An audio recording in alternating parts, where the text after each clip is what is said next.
ఈరోజు మనం ఫ్రూట్స్తో ఒక పాయసం చేయబోతున్నాము. చాలా టేస్టీగా ఉండే ఒక పాయసమే ఇది. చాలా రకాల పాయసాలు మనం ఇప్పుడు దాకా చేసాము, కానీ దాంట్లో నుంచి వన్ ఆఫ్ ద బెస్ట్ పాయసం అని చెప్పొచ్చు. మన పళని పంచామృతం లాంటి టేస్ట్లో ఉండదు, చాలా బాగుంటుంది. నమస్కారం, నేను Divya. Welcome back to orange oven. పాయసానికి ముందు మనం అరకప్పు దాకా సగ్గుబియ్యం నానబెట్టుకోవాలి. అరకప్పు అంటే 125 ml కప్పులో ఒక కప్పు నిండుగా తీసుకున్నాను. ఒక 1 అవర్ దాకా నానబెట్టుకొని మంచిగా వాష్ చేసుకొని తీసుకోవాలి. దాంట్లో కొంచెం నిండుగా వాటర్ పోసుకొని ఉడకబెట్టాలి. బాగా ట్రాన్స్పరెంట్ అయ్యేదాకా ఉడకబెట్టాలి. తర్వాత మనం ఫ్రూట్స్ కట్ చేసి పెట్టుకోవాలి. నేను ఒక మ్యాంగో 2 ఆపిల్స్ 3 అరటిపండు తీసుకున్నాను. సీడ్స్ అంతా తీసేసి చిన్న ముక్కలుగా కట్ చేసుకోవాలి. అలాగే ఫ్రూట్స్ మనకి ఇష్టమైనది ఏదైనా వాడుకోవచ్చు. పైనాపిల్ కానీ అలాంటిది ఏదైనా, అంటే ఎక్కువ పుల్లగా ఉండేది వాడకుండా ఉంటే చాలు. ఏ ఫ్రూట్స్ తీసుకున్నా మంచిగా స్వీట్గా ఉండే తీసుకోండి. అలాగే మంచిగా పండింది కూడా తీసుకోవాలి. ఇవన్నీ చిన్న ముక్కలుగా కట్ చేసుకొని పక్కన పెట్టుకోవాలి. ఒక పెద్ద కొబ్బరిది హాఫ్ తీసుకున్నాను. దాన్ని చిన్న ముక్కలుగా కట్ చేసుకొని పక్కన పెట్టుకొని దాంట్లో నుంచి పాలు తీసుకోవాలి. ఇది మిక్సీ జార్లో వేసుకొని గ్రైండ్ చేసుకోవాలి. ముందుగా కొంచెం క్రష్ చేసిన తర్వాత గోరువెచ్చగా ఉండే వాటర్నే పోసుకోవాలి. ఫస్ట్ ఒక అరకప్పు దాకా వాటర్ పోసుకొని మంచిగా గ్రైండ్ చేయాలి. తర్వాత ఒక అరకప్పు కూడా పోసుకొని మళ్ళీ ఒకసారి బీట్ చేసిన తర్వాత పాలు పిండుకోవాలి. ఇలాగ ఒక 2 టైమ్స్ చేసుకోవాలి.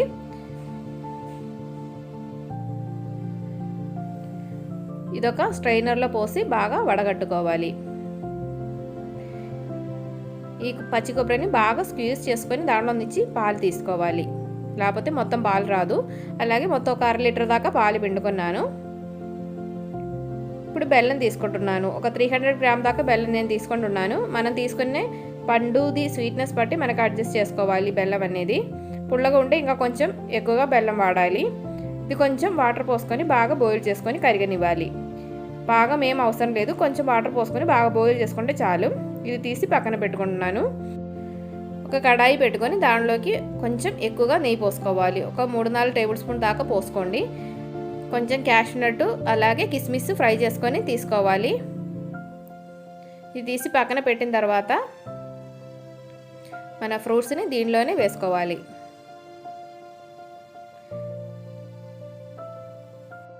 ఈ ఫ్రూట్స్ మొత్తం దాంట్లో వేసుకొని ఉడకబెట్టుకోవాలి. దాంతోపాటు ఒక కప్పు దాకా డేట్స్ కూడా వేసుకుంటున్నాను. సీడ్స్ తీసేసి ముక్కలు చేసుకొని వేసుకోవచ్చు.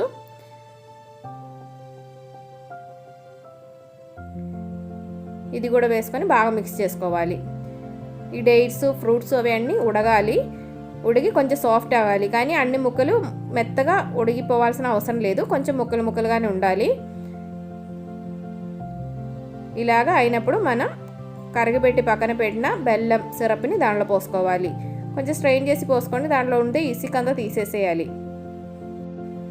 బాగా మిక్స్ చేసుకొని కొంచెం బాయిల్ అయినప్పుడు మనం ఉడకబెట్టి వాష్ చేసి పక్కన పెట్టిన సగ్గుబియ్యాన్ని వేసుకోవాలి. సగ్గుబియ్యం ఉడికిన తర్వాత 2 సార్లు వాష్ చేయాలి, లేకపోతే జిడ్డు జిడ్డుగా అయిపోతుంది. పాయసం బాగా థిక్ అయిపోవడానికి ఛాన్స్ ఉంది. అది కూడా వేసి బాగా మిక్స్ చేసుకోని తర్వాత మనం రెడీ చేసి పెట్టిన కొబ్బరి మిల్క్లో హాఫ్ దాంట్లో పోసుకొని బాగా మిక్స్ చేయాలి. అలాగే ఒక్కసారి బాయిల్ అయినప్పుడు మిగిలేది కూడా పోసుకోవాలి. మొత్తం 1/2 లీటర్ దాకా కొబ్బరి పాలు పోసాను.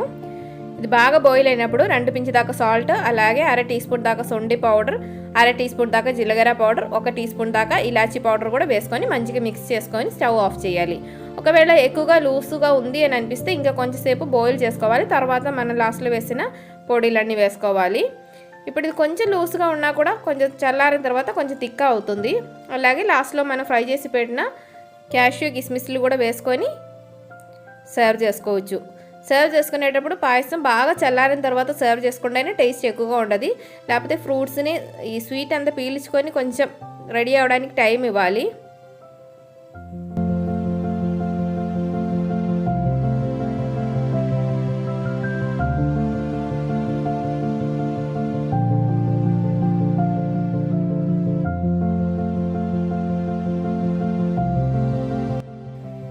చాలా టేస్టీగా ఉండే ఒక పాయసం ఇది. అందరూ ఇలాగే కూడా ఒక్కసారి ట్రై చేసి చూడండి, అందరికీ బాగా నచ్చుతుంది. అందరూ హెల్తీగా ఉండండి, హ్యాపీగా ఉండండి. Thanks for watching. Orange continues. Bye bye.